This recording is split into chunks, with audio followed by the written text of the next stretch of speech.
Koya shunge, me chim chim kona. Koya shunge, me chim chim kona. Koya shunge, me chim chim kona. Ya waya kufuli, ya waya ke tala ya sahiti tatarare. Ya gara kufuli, ya gara ke tala ya sahiti kar base.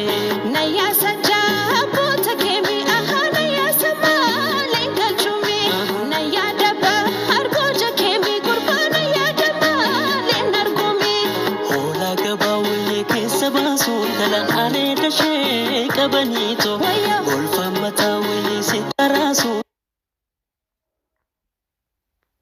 Aramani waye ko batera aha jabo. Naya fuda tera kurba tai bima kenolasi. Lafa gabawi baya basa tala. Hola mulko